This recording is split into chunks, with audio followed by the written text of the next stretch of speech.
Good afternoon, Trump's family. Have a good day and God bless you. Thank you for always watching and subscribing to the channel. Alright, without further ado, let's get into the news this Friday morning. And I know we look at polls and things like that. And that should encourage you, but you should also go out and make sure you vote in person on election day. We are 5 days away from election day, from the midterm elections, and the cope is strong.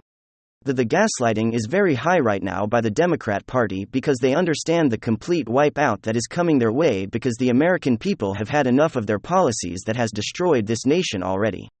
That where your gas prices, inflation, energy prices, food prices, and open border crime is on the rise. All of these things are happening right now.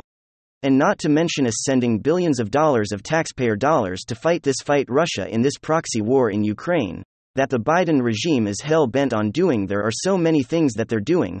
We still have a formula shortage, by the way, that doesn't continue to get any traction. We still have all kinds of other shortages and food because they don't care about the ports that are overran because of their crazy COVID policies that they still have in place in some places across the country, or especially at the federal level where they are unable to allow unvaccinated people to work. And so its people are fed up. People are tired and they understand what it's coming.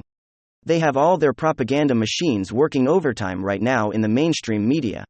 What are you watching? ABC, NBC, CNN, MSNBC, wherever that they're trying to say? No, it's not, because it's rising crime. Crime has really happened to Republican states. There is no inflation. There is no recession, as they continue to say this. Well, the voters say otherwise. So let's go and take a look at this coming to us from Election Wizard. Again, we're 5 days out this election. It says right now, we are somewhere between a red wave and red tsunami. We project the GOP to win over 250 House seats. It could be 255. It might even get higher than that. It's looking like a storm. This is Patrick Bassam. Democracy is to pollster and bash them. Accurately polled and predicted the Brexit and Trump 2016. Just you know what he's talking about. And it's looking like that is looking like a red tsunami coming in it. The Senate is projected to gain 54 seats in the Senate for Republicans, putting Democrats in a minority, putting them in a supermajority and minority in the House of Representatives. Well, especially when they get to 60. Can you imagine the tears that will be shed on election night? This is why you got people like Biden running out there and trying to do election denying already. They're out there saying, well, if you don't give us time to count votes, days and days and days and days after the election, and they don't, well, you're a threat to democracy, or whatever he said last night, absolute horsewash, hogwash, whatever is called. That's what it is. This is what these people do. They are so desperate to hang on to power. I mean, again, I've talked about this now for the last couple of weeks, where we've reported story upon story about different things. The race in Florida, Democrats have pulled out Florida, Ohio, many other places where they pulled in funding, and they're having to defend within blue states now inside their home turf. They're having to defend places that they never had to defend before. Because that's how bad it's become in this country, where voters are like, yeah, I am done with the Democrat Party right now. We are our vote Republican at the moment right now. Because they're so sick and tired of what's happening right now. They can't deal with that reality, and they're going to get smacked in the face. Would that reality come in 5 days, Nancy Pelosi will no longer be the Speaker of the House. Democrats are gonna lose all the committee's chips. And I truly hope the Republican Party, the leadership, goes after Democrats that they went after Republicans, and they hold this administration accountable. They start impeaching. Don't impeach Biden. What you do, save that, because there's no good thing. You start going after his head. You start going after the agencies, the FBI, DHS, the DOJ, all of these other agencies. You start attacking those agencies, you start impeaching those people and getting them out of office. That is how you have to do it. You start going after all the other tentacles of the swamp, so we'll see how that turns out. And then, some significant news, I'll say it again because it's happening again, this changes everything at this point. I think Democrats are adopting the strategy of just stopping the bleeding. They're giving up in certain places, they're giving up honestly, on winning the House. They're looking at a few select races where they think they stand a chance, for instance, the state of Arizona. I mean, they've given up on Katie Hobbs.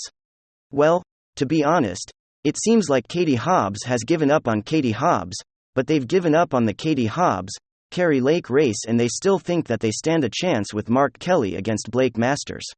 They're focusing on these very select few races to try to salvage what's left. Well, even that seems to be going quite poorly for the Democrats, as Democrats just received some very, very bad news in the Arizona Senate race between Mark Kelly and Blake Masters, which, to be quite honest with you, might have just sealed the deal for the Republican candidates. Let me show you guys exactly what I mean by that, as the doomsday scenario for Democrats continues to get even worse. Alright folks, take a look at this from the Hill. Arizona as Libertarian Senate candidate dropping out of the race, and endorsing Blake Masters. Libertarian Mark Victor dropped out of Arizona has closely watched Senate race on Monday, encouraging voters to cast their ballots for Republican Blake Masters and his challenge to Senator Mark Kelly.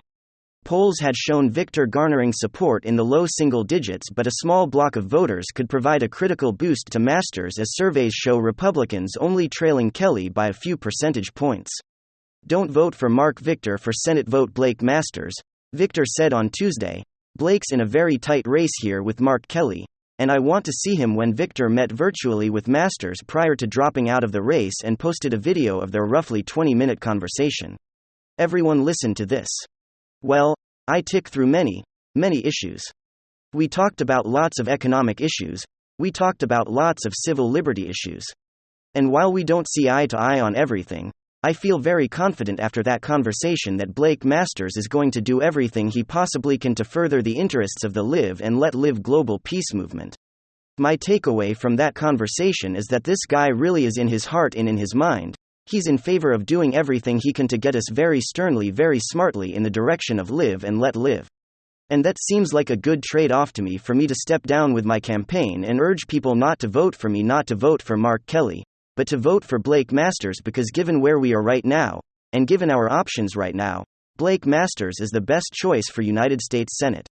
Okay folks, now the implication of this, obviously, as you know, is huge, as we covered just the other day.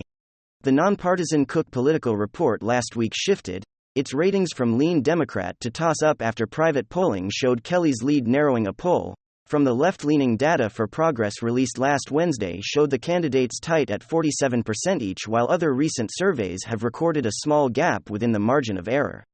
We've been covering all of the Arizona polling data for months at this point. And one point that I've made repeatedly is that most likely the closer we get to Election Day, or on Election Day itself, third-party candidates are likely to underperform.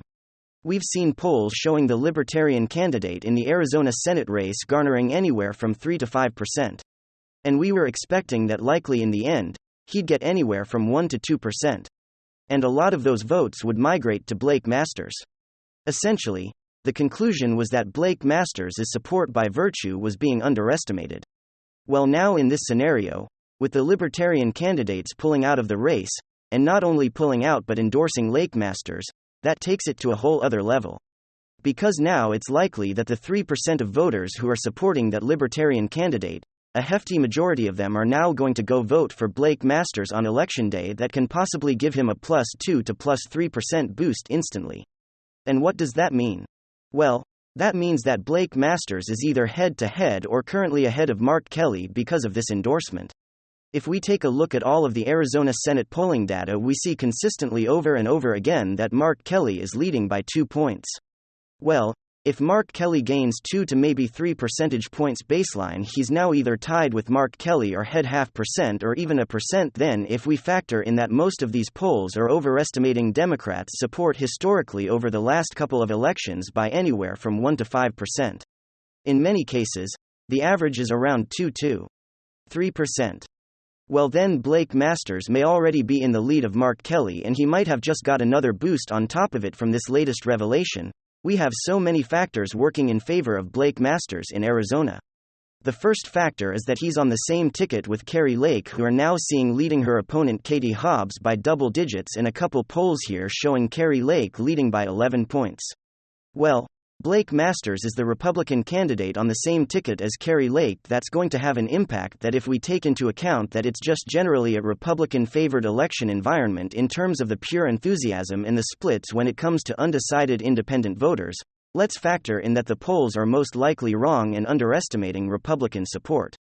And now, on top of that, let's factor in that the Libertarian candidate who is pulling 3% of the vote, which is 1,000 of votes, is now dropping out of the race, and not just dropping out but dropping out and telling his voters to go vote for Blake Masters.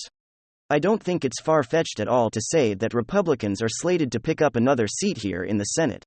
And of course, there's a lot of copine people saying that Libertarians aren't Republicans, some of them might vote for the Democrat, which I guess of course, might happen. I mean, Libertarians in a certain way have some beliefs that are more left-leaning and some beliefs that are more right-leaning, for instance, on social issues. They're very much live or let live adopting a lot of the liberal stances when it comes to gay marriage, abortion, legalization of recreational drugs, sure, but at the end of the day, the core value of a libertarian is small government and individual liberty. What makes you think that libertarian voters are more likely to vote for liberals and their dreams of government expansion, especially after a year and a half of lockdowns and all the other nonsense?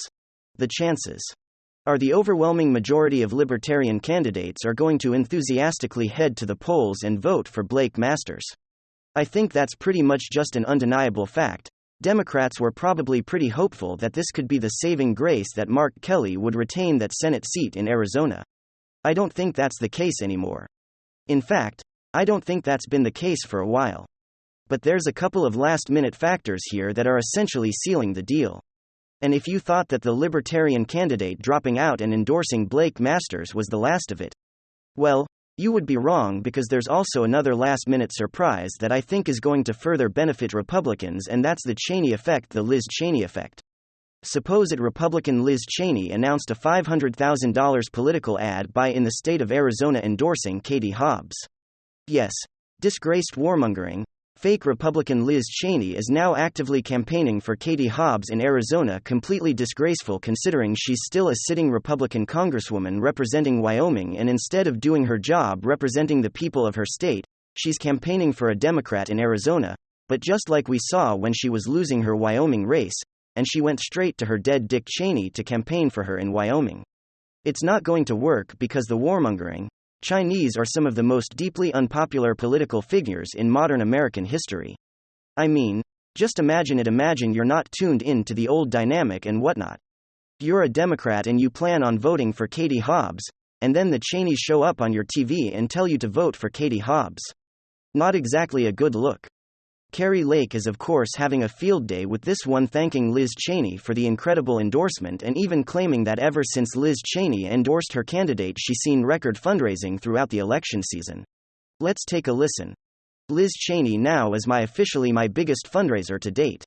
We've raised $500,000 since she did the anti-endorsement, and people are still flocking to our website karilake.com and donating. It's been an incredible boon for us in fundraising. So I got to extend a big thank you to Liz, and at this rate, Tucker, we might have to invite her to our inaugural ball because we're gonna have to thank her for bringing in so much fundraising money for us. Okay, a couple of last-minute October surprises. I guess you could say they just qualify right at the end of October. Well, I guess maybe that's not true. The Mark Victor decision came in the morning of November 1st, so maybe we can call it an early November surprise, but a surprise nonetheless, and it's certainly not good for the Democrats' election hopes. And I will see you guys next time. Thank you for watching the video.